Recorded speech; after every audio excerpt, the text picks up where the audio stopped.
Всем привет! Сегодня покажу вам прохождение инста копии пронизывающего ветра. Для чего вообще проходить инсты? Я прохожу по трем причинам. Первая причина — это турмалиновая гравировка, которая падает с финального босса. Ее можно распылить на стекла, а стеклами точить гравировки. Про заточку гравировок я уже снимал урок. Второе — это тусклый алхимический порошок. Чтобы его получить, нужно в полезных мелочах купить вот такую лицензию. Правым кликом ее активировать, и один раз в день можно при прохождении любого инста получить вот такой порошок. И третья причина — просто по календарю. Бывает там, убить финального босса в инсте или убить сколько-то там мобов. Ну, просто убивать мобов и не добить финального босса — это как-то... Я так делаю только в каких-то геморных инстах, которые не хочу проходить до конца. А, например, в копе, в арсенале и в ферме Хадира в любом случае до конца иду. Итак, приступим проходить копи. Стучите в барабан, бафайтесь и ешьте лунный настой, чтобы увеличить шанс выпадения турмалиновой гравировки. Есть его желательно непосредственно перед финальным боссом. Заходим, жмем кнопку G, чтобы обновить предыдущий инстанс, и кнопку F, чтобы войти. И ждем около минуты, пока создастся инст и нас туда загрузит. Загрузились, бежим вперед. Здесь поворачиваемся спиной к пропасти и делаем шаг. Это позволит нам не расшибиться внизу. Если прыгать лицом, высоки шансы разбиться. Здесь добегаем примерно вот до сюда. И наша задача перепрыгнуть на ту сторону. Для этого лицом встаем точно туда в проход. Зажимаем левую кнопку, разворачиваем камеру, отодвигаем ее подальше. Теперь кнопкой W бежим вперед, подпрыгиваем, нажимаем правую кнопку и нажимаем отпрыжку. Бежим, подпрыгиваем, правая кнопка, отпрыжка. Есть. Отпрыжка — это отскок из ветки скрытность. Если у вас такой ветки нет и вы играете за милика, также перепрыгивать можно в ветке нападения. Есть вот такой скилл — сокрушительный прыжок. Тогда камеру разворачивать не надо, нужно просто бежать, как обычно, вперед, подпрыгивать и этим молотком уже сюда пытаться влететь. Если не получилось, а с первого раза не получится, я сам очень долго тренировался, чтобы так перепрыгивать, и вы упали вниз, значит, нужно по гейзерам постучать молотком. Здесь 3 гейзера, их видно по вырывающейся воде. И вода заполнит бассейн, и вы попадете наверх. Просто вы убьете на это, ну, сколько? Ну, минуту, наверное. Поэтому лучше научитесь перепрыгивать. Так, набралась вода. Вылезаем отсюда и бежим дальше. Здесь ничего интересного, просто бьем мобов.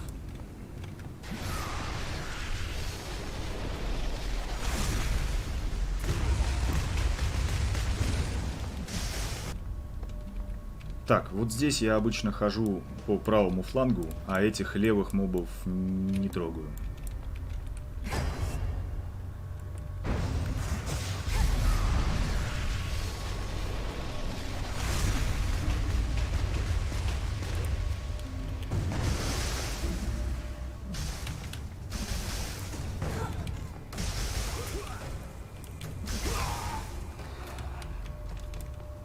Так, первый босс, он довольно хилый, как правило, он ваншотается.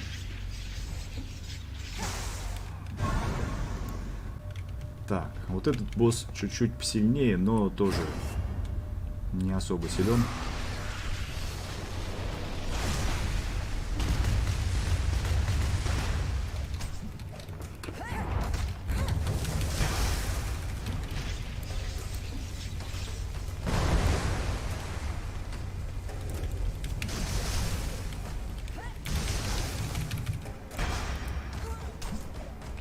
Что-то она мне скиллы снимает, что ли, сучка?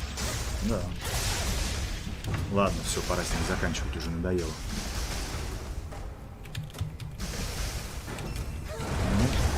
Ну, будем умирать, нет? Смотри, не хочет умирать. Ладно, давай вот так. Наконец-то. Так, с нее собираем лут. Открываем сундук, ждем 1 секунду, забираем ключ. Нажимаем на голову, Ждем секунду, открываем дверь. Тут надо вот немножко ждать. Забегаем и справа за ящиком берем бочку.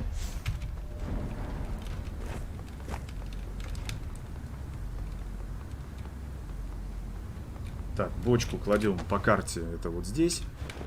Вот между вот этим вот, как даже это назвать, не знаю.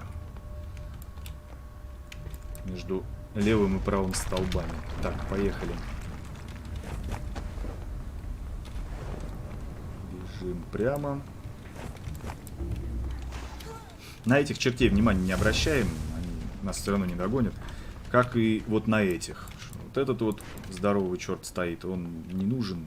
От него никакого толку. Так, добегаем до бочек. Берем бочку. Выбрасываем ее. От бочки можно не отбегать, она взрывается, для нас не опасно. И заходим дальше. Тут надо поднырнуть кнопкой X.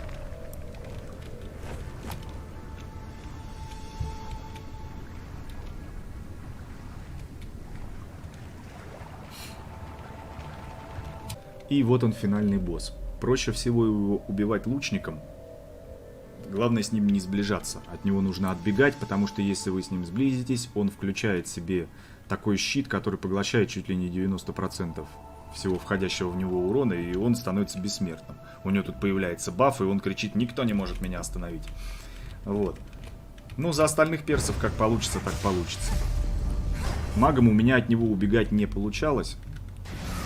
Маг что-то слишком медленно. А лучником нормально убегал и стрелял, и все. Ну, зато у мага другая фишка. Он может надудолить такого урона, что мало не покажется. Это что такое? Ну да. Правда, будут меня, конечно, это... салить всячески. Блин. Что такое? Да, здесь еще такая штука. Из его сподручных выпадает вот такой щит. Можете их собирать кнопкой F. Что-то вас много, ребят. Ну и, соответственно, снижать входящий в вас урон. Вот щит взял, урона меньше заходит. Все, больше тут тонкостей нету. Бегайте, разрывайте дистанцию и стреляйте. Если вы милик, соответственно, не разрывайте дистанцию и бейте.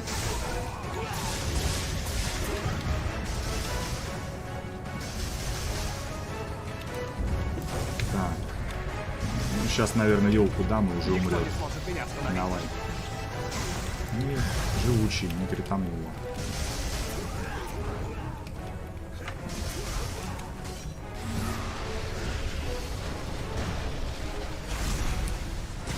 Все, до свидос. Так, лутаем его и надеемся на турмалиновую гравировку. Гравировка нам, похоже, не пришла. Да, как у меня одна была, так и осталась. Ну все, тут больше делать нечего, выходим. Так, и что нам делать с тем барахлом, которое нам выпало? Турмалиновые гравировки распылять на стекла. С помощью камня новолуния распыляем все оружие, которое там упало. И получаем призмы.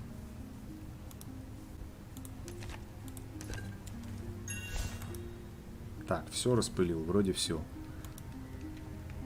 А все остальное хлам просто сдаем куда-нибудь в полезные мелочи.